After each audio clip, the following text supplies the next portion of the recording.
Добрый день, уважаемые эксперты и участники Республиканской научно-практической конференции «Шаг в будущее». Меня зовут Васильева Элита, ученица 7 класса Балаганавской основной общеобразовательной школы Верхневилюйского УВУЗа. Тема моей исследовательской работы – этимологический анализ наименований ягод в якутском и английском языках. Актуальность нашего исследования заключается в том, что изучение происхождения леси, называющей ягоды, поможет сделать классификацию, что облегчит ее запоминание для изучения якутского и английского языков. Проблемой исследования является поиск ответа на вопрос, почему и откуда ягоды в якутском и английском языках получили свои названия. Мы провели опрос среди учителей, учащихся 5-9 классов на тему «Какие ягоды ты знаешь» на якутском и английском языках, в котором участвовали 20 человек. Из результатов опроса мы сделали вывод, что учащиеся не знают названия ягод и на якутском, и на английском языках, а некоторые учителя не знают английские названия ягод. Для исследования мы взяли 20 якутских и 15 английских наименований ягод, которые растут в Якутии и Британии. Мы изучили литературу и записали наименования ягод и их способ происхождения в 2 языках в таблице.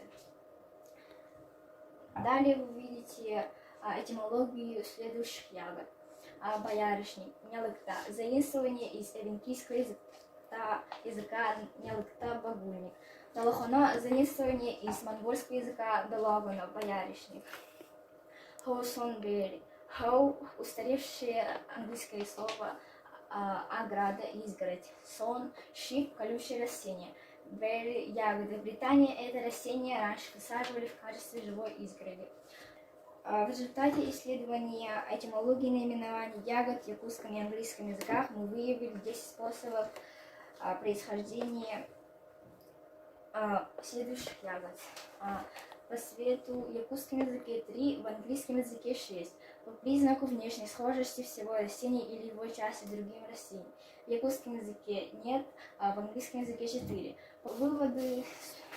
Способ словообразования наименований ягод в якутском языке. С помощью формы притяжения BME, что означает малина. Преобладающий способ наименования по признаку внешней схожести части какого-либо животного.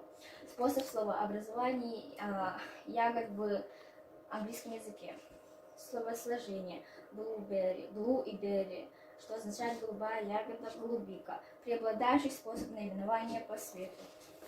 Целью данного исследования была попытка определить происхождение названий ягод и принципы, лежащие в основе их номинации. Она достигнута. В результате анализа подобранного материала были выделены 10 способов этимологии наименований ягод. Спасибо за внимание.